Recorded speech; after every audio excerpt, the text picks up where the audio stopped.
Greetings, everyone. This is Payman Lawrence, your host, your friend, your coach. Today, I have another wonderful friend, one of my best friends from the podcast, the one and only Catherine Cooper, and of course, the one and only, the myth, the legend, Yeah, the legend. Jaden Cooper. Yeah, Yeah, right he's there. hiding today. Oh, yes. He's just Welcome hiding. back. Welcome back. Welcome back. Thank Welcome you. back. Thank you. It's a Yeah, pleasure it's been having a you. while. I know. What's been cooking? Yeah. Well, it's garden time. Mm. I'm removing tomatoes now, bringing them in to ripen, and watching the garden very voraciously because everything wants to attack and eat it before I get to it. Oh, And then I'm working on furniture. I'm working on my little studio. And so, things are good. Things are good. that's what matters. As long as things are good, you're happy, you're healthy, and Jaden is behaving. What else do you Yeah, can well, let's ask? not go there. Oh, He's wow. behaving now. He's behaving now because it's his bedtime. But Okay. So yeah, last time he'll. we talked, we had a beautiful conversation when we caught up, and then you said you have an idea for a beautiful talk, and that is you want to talk about us and the universe and us being part of being a co-creator. I love that. So tell us more about that. Well, Payman, it took me a long time to really gather my head around a, a statement that I heard years ago that we are co-creators with God. And I went, what?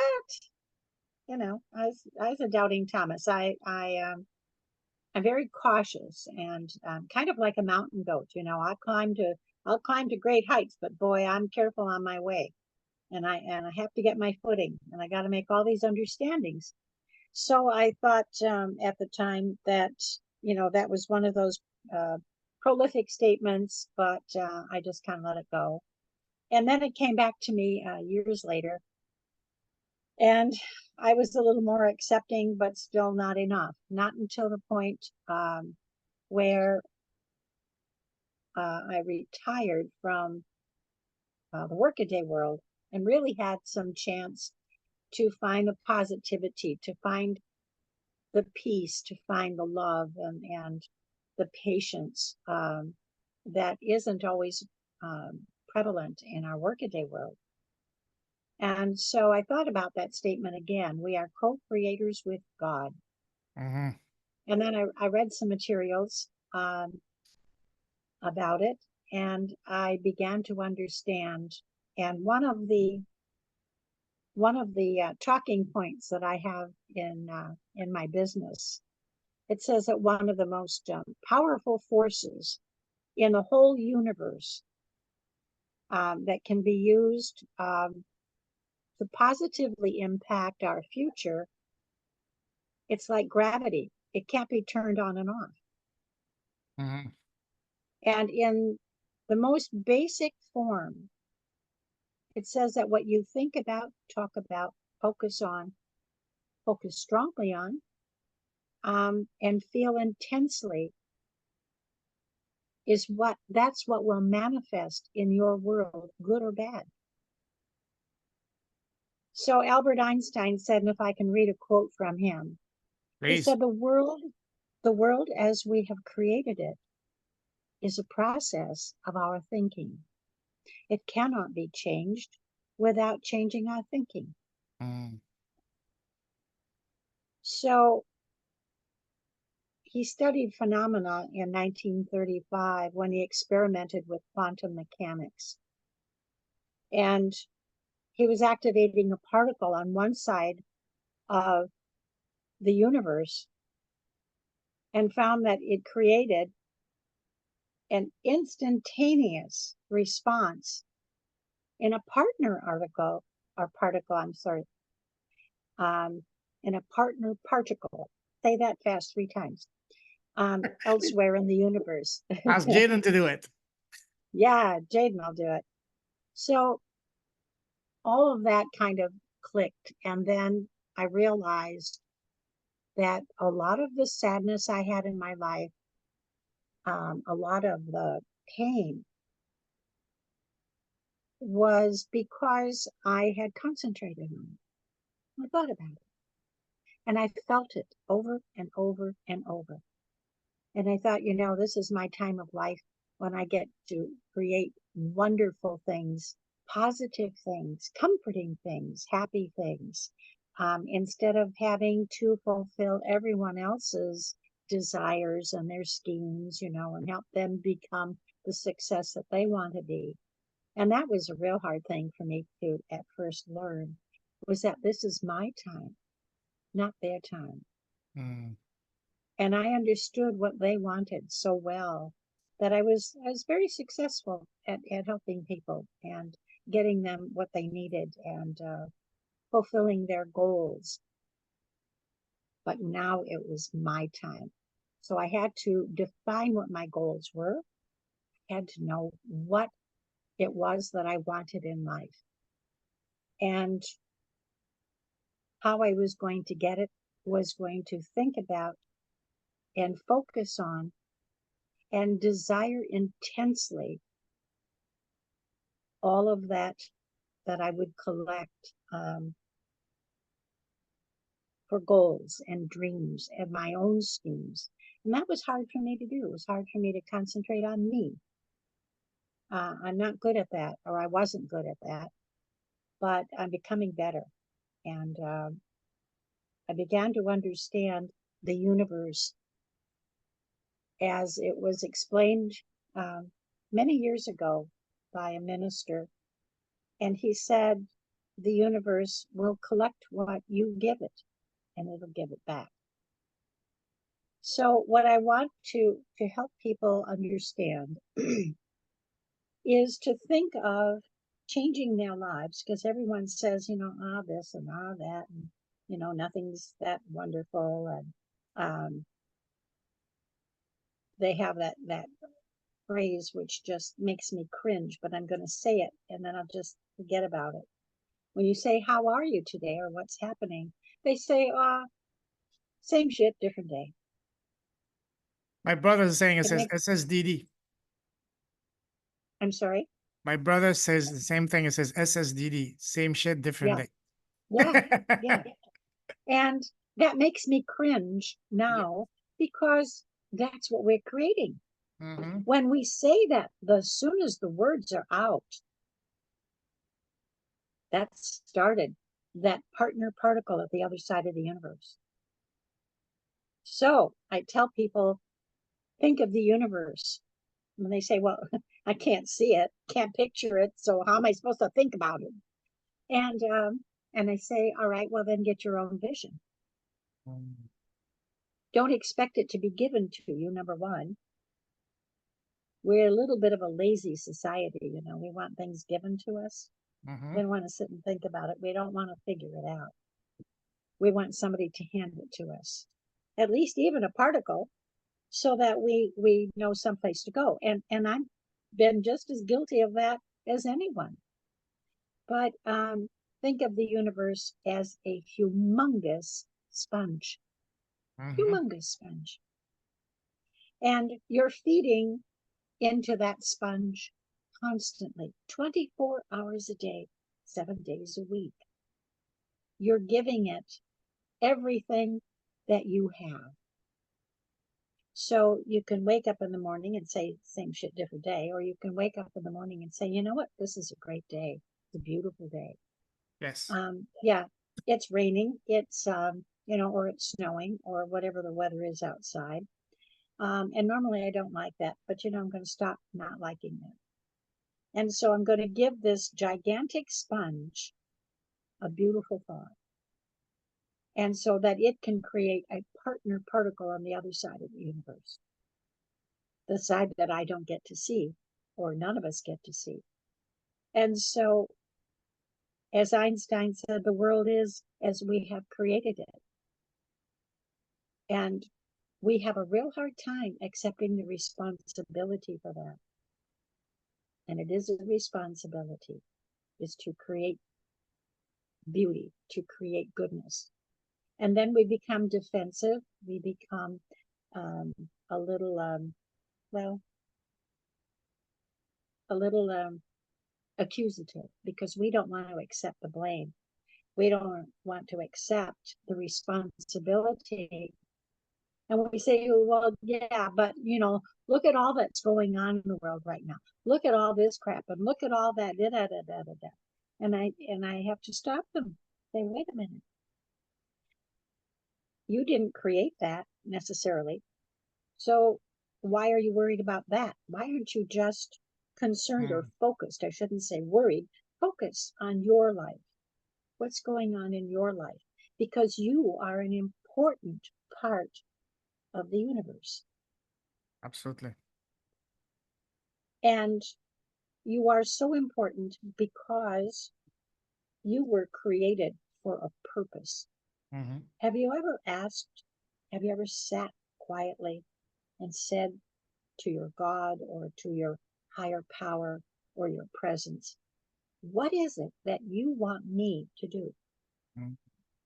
That's an act of humility, because we think we're in charge. We're very foolish. We think we're in charge. So sit down and ask your presence, what is it that you put me here for? And make sure that I do it perfectly. And so when we do that, we start to have a picture. We start to have a goal. We start to have some meaning. And meaning is really important to us. It's everything. Really important. Yeah. So we're walking around, a lot of us, and I was for many years, walking around like an empty shell because we don't have a purpose. And we resent our jobs because our jobs are a necessity of evil, as they say, a lot of people say, because they don't like their job. But it doesn't have meaning. All it has is focus.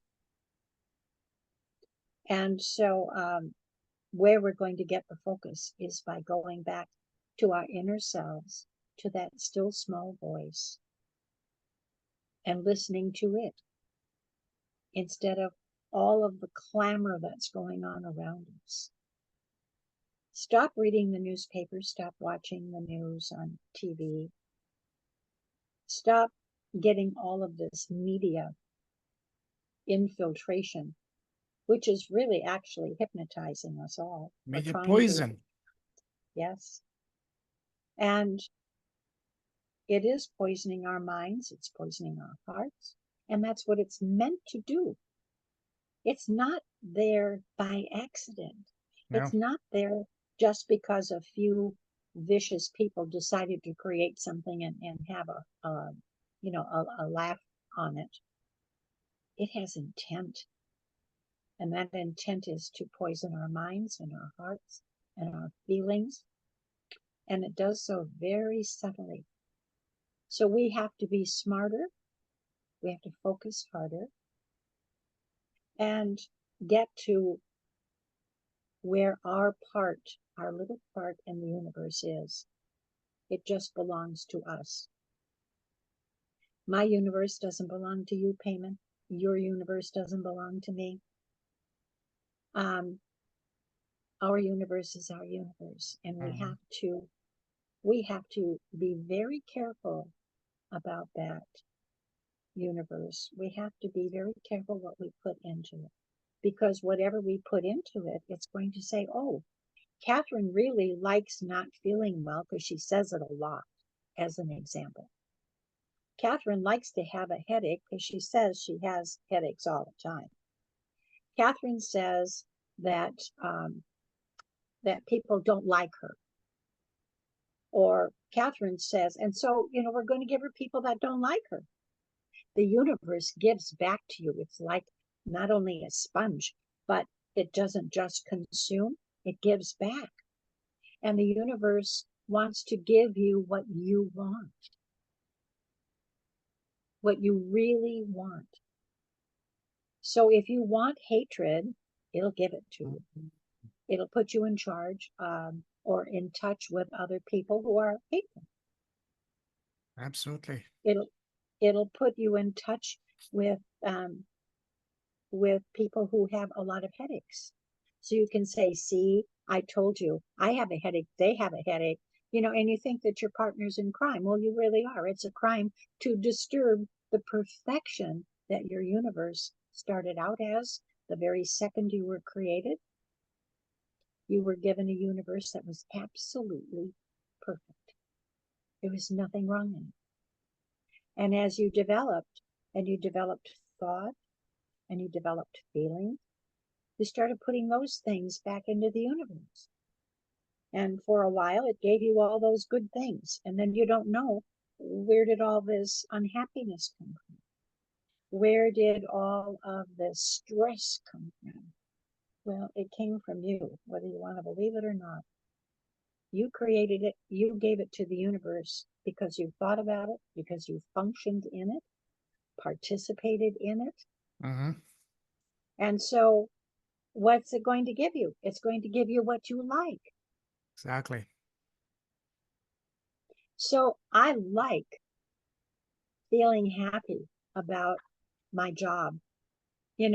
My job is now to restructure or redo furniture and small pieces that can be revitalized. Isn't it fun to take something that somebody was going to throw in the garbage and repurpose it, redo it, restructure it? And now all of a sudden, it's a thing of beauty. It's a thing that people will look at and say, hey, I really like that. Where did you get it? How did you do that? Well, I didn't create it exactly. It was already there. I just tore off all of the focus of age and things that weren't pretty, things that weren't lovely, things that weren't functioning. I tore all that off and I put a new one in. And now it can be refunctioned and repurposed. And it gives me joy to do that. And I kind of thought about it the other day where I was working on a piece and I thought, here I'm restructuring this piece. And I try to do that with human beings. I try really, really hard. I work at it. I focus on it because I get so much resistance to it. And so I have to really focus and try to help people understand that, hey, you're creating what you're getting. And sometimes, I'm just like little Johnny Appleseed. All I can do is plant seeds. And I can't make any immediate changes. I don't care.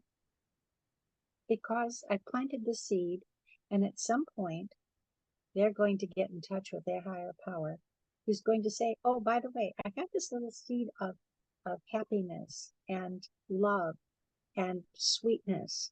And I want to give it back to you because now you can make it grow. You can make it function in your life. Now, maybe that sounds too simplistic, but we have a terrible habit as humans. We have a terrible habit of making things complicated. Tell me about it. Yeah. We make things complicated because then we have a battle, we have a war, we have something to work with, and we can get all of that drive and that energy focused into this, and when all we really have to do is relax and greet the day with love, greet the day with a certain amount of, well, attention. It's just all I can say. It's just attention. So when I get up in the morning, I say, all right, my mighty presence, this is your day, not mine. You gave me this day. What do you want me to do today? These are the things that I write them down, things that I want to accomplish that day. And I say, these are the things that I have in my human mind. But what's in your mind of perfection? What do you have? How do you see me making this day your day in perfection? You show me. You'll lead me. And sometimes I'll actually get an impression.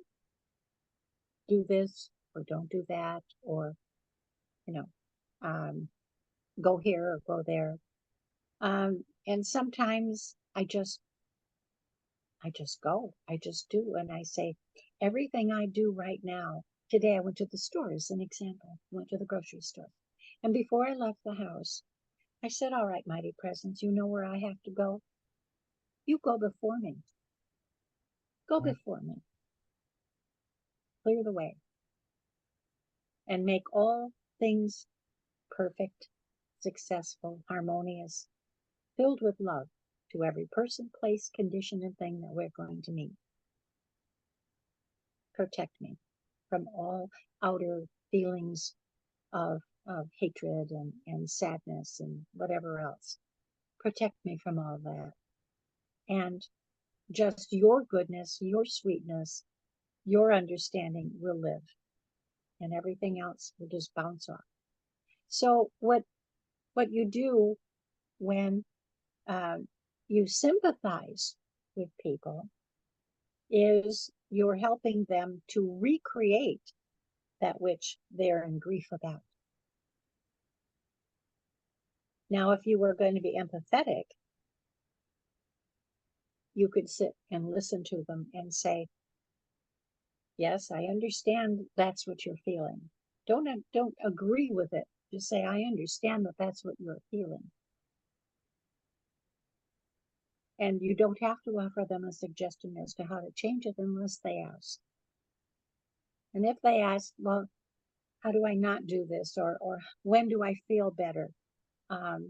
When is this all going to change? And I said to a friend not too long ago who um, lost her parents and her husband within a year. Oh, And I said, "I understand that you feel grief. I understand that you miss them terribly. I get that." And she said, "But all I do is every day I just live in grief. mhm. When is this going to change? Can it ever change?" And I said, "Well, it's a very hopeful thing that you've recognized that you want it to change. That's number one.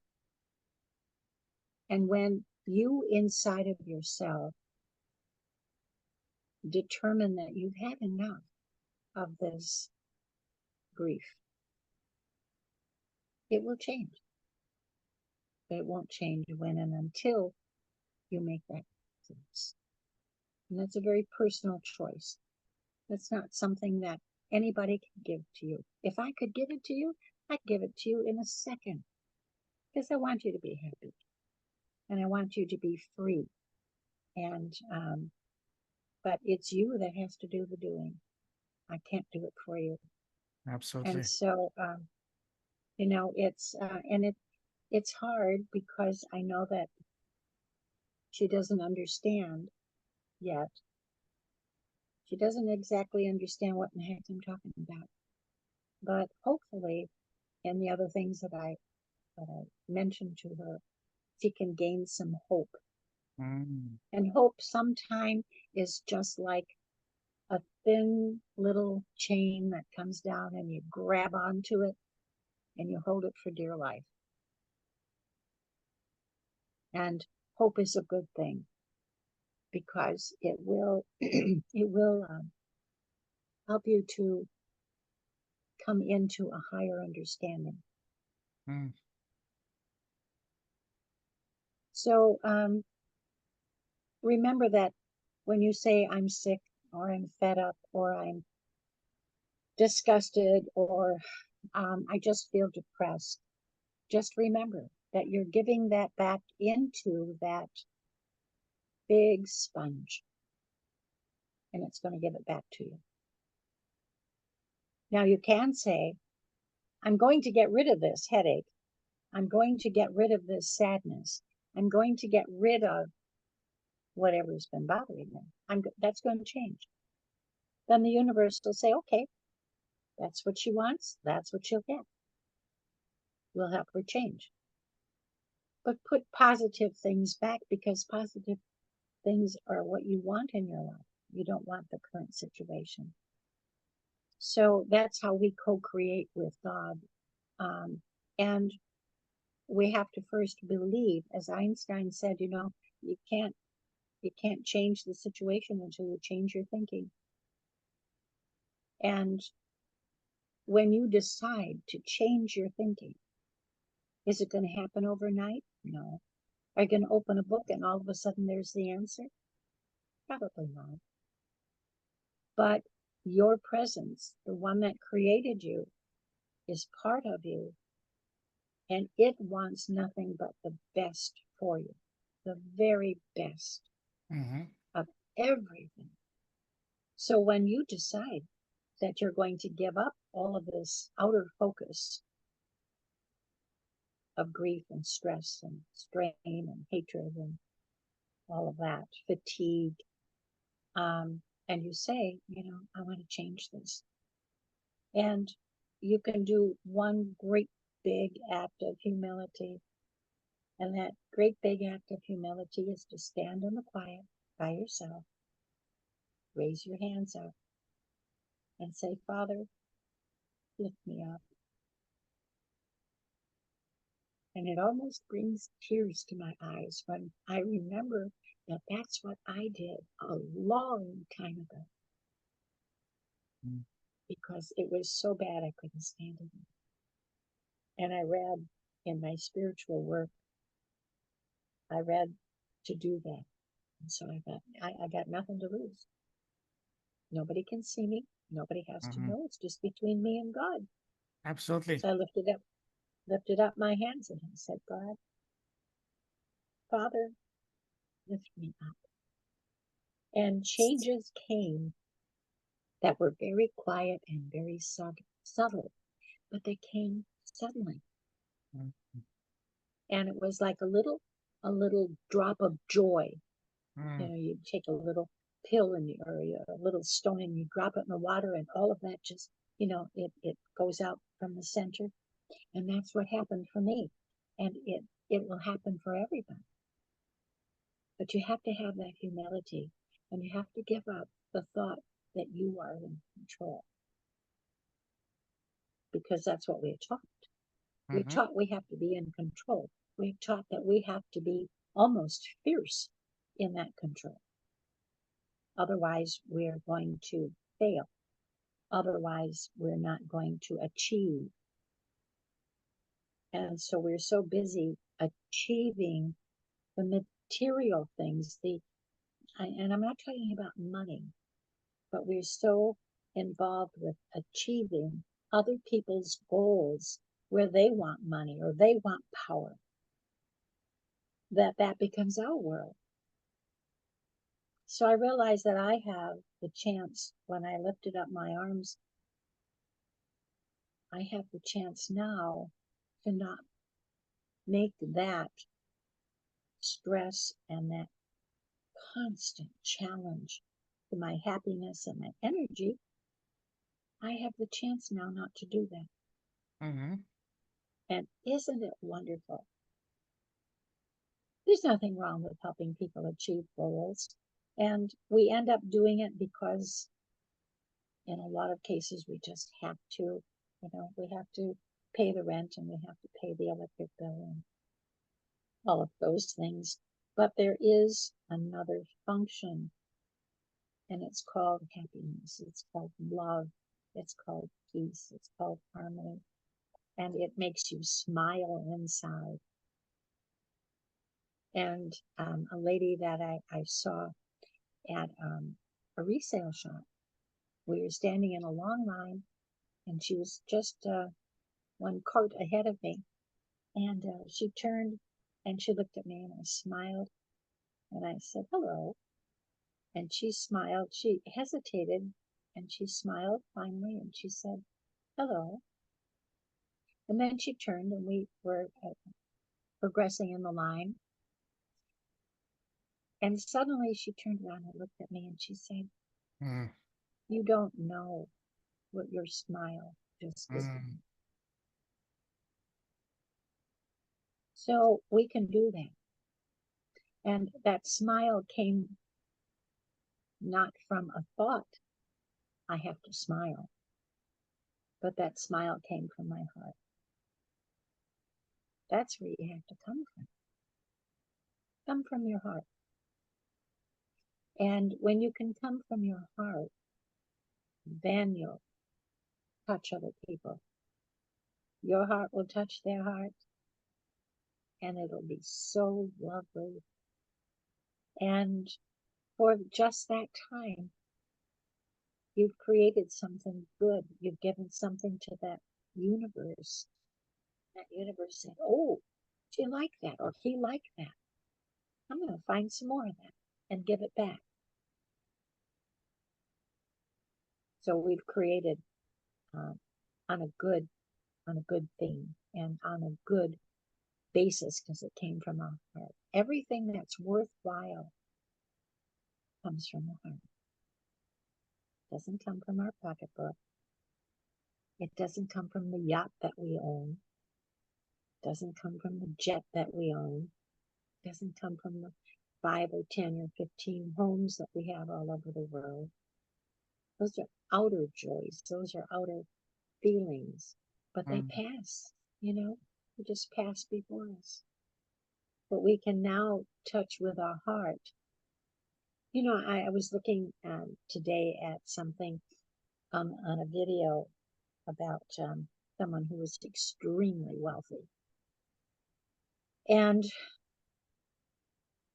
they showed this person in large groups of other people. And they were all laughing and talking and eating and drinking and, and giving off the impression that they're all happy. But my goodness, that person who has all that wealth, do they know that the only reason, excuse me, that those other people are there is because they have that wealth? Or are they there because they've touched their hearts? A group of people can be the loneliest place in the world. Mm-hmm. And so I felt for that person because I thought that person won't know if those people are really there from the heart or are they just there from the mind? And they have nothing. They really have nothing. They're very impoverished if they can't give from the heart. So that's kind of the basis. That is the basis, not kind of. It is the basis on how I try to live my life, what has brought me happiness, what's brought me peace. And I want to share that with others. I want others to have that understanding that all it takes is a little humility, and then it takes a quietude of peace to be with your presence.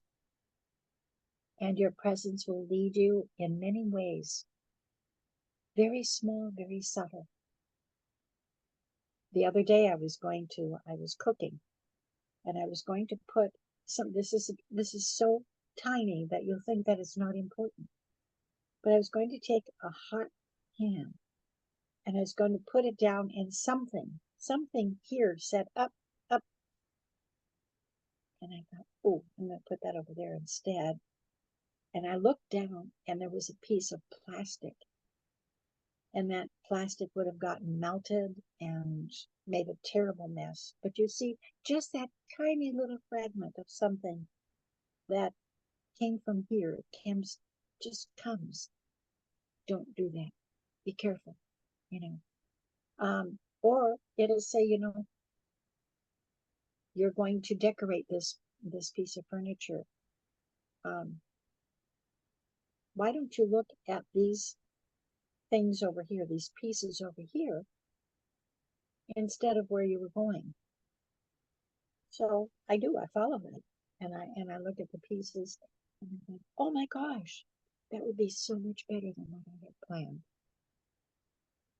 These are tiny things, Pam. They all look inconsequential. They sound very almost petty, but they're not. Mm, They're not at all. And when we stop, poo-fooing all of that, saying that that doesn't matter, and that's not big enough to be important. Well, what's big enough to be important other than what you're doing at the moment? What's more important? yes.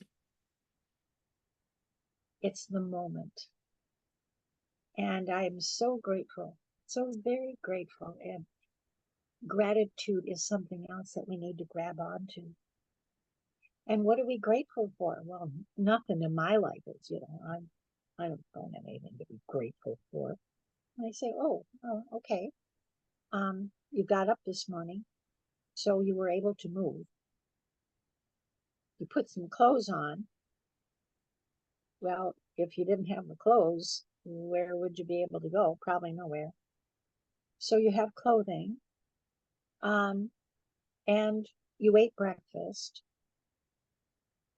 Oh my goodness. Well, just think you had some food. What do you mean you don't have anything to be grateful for? You should be grateful for that food.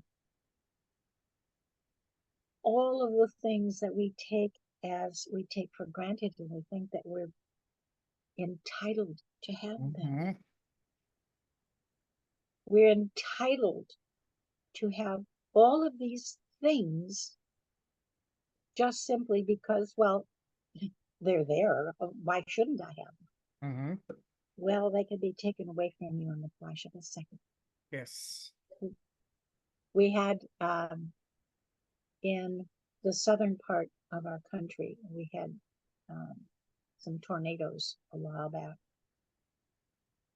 And here's a man and his wife standing out on their porch. They knew that a storm was coming, and they looked up at the distance, and there was a tornado coming.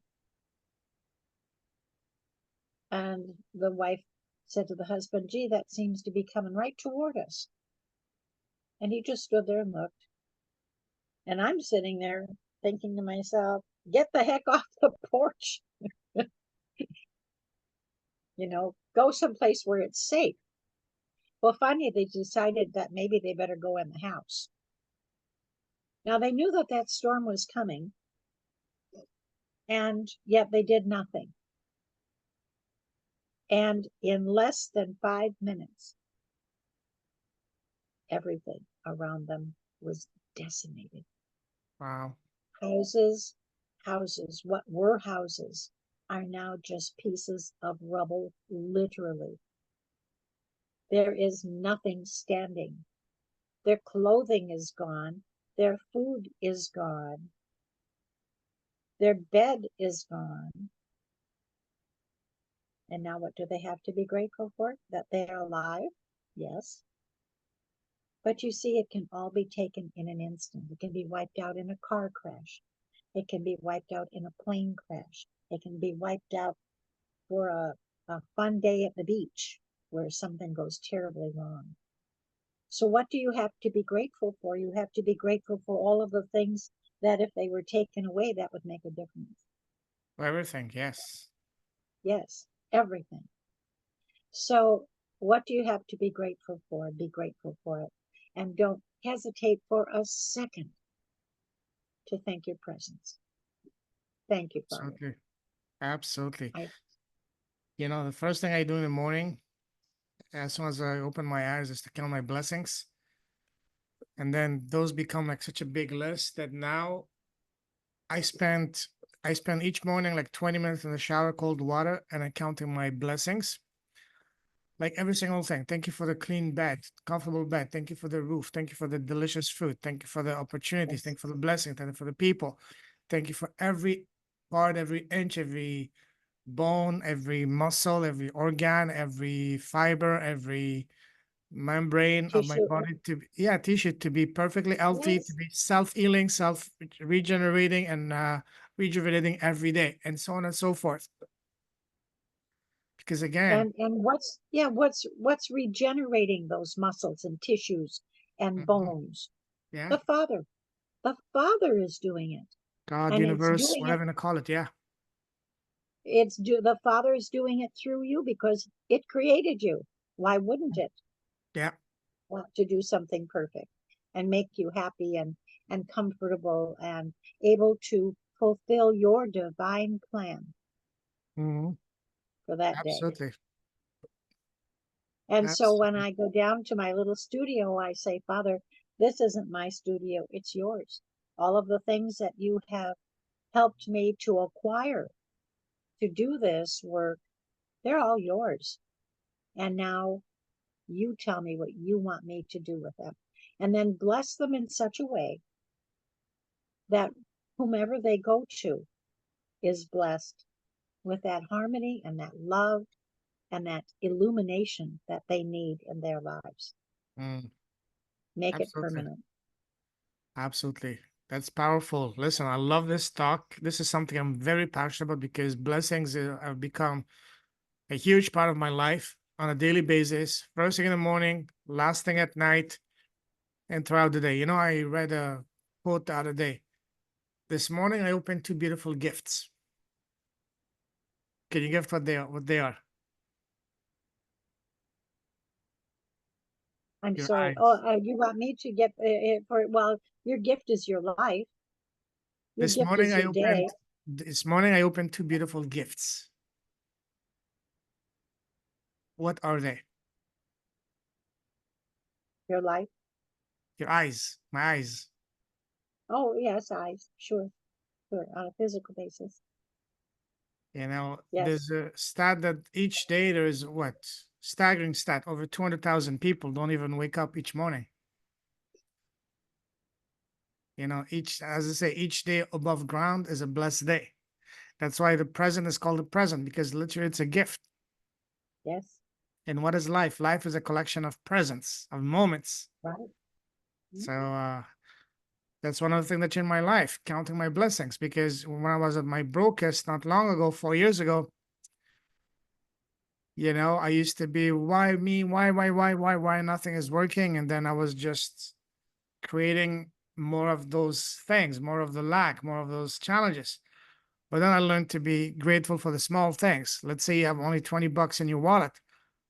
Don't say, Mm-hmm. I wish I had more. Say, thank you for these $20. Because if you can be grateful for the Yes, small things, then you open yourself to receiving more of those. yes, Because yes, again, we frequencies with antennas. What you think, yes, you speak, and what you think, you literally manifest. We are yes, manifestors, creators. yes. Creators. That's right. Well, I read a quote that says, if you work hard at your job, you can make a living. Oh, yes. But if you work harder on yourself, you can make a future. And a life, and a legacy, an impact. But that's the quote that I came across today. I thought, well, you can make a future.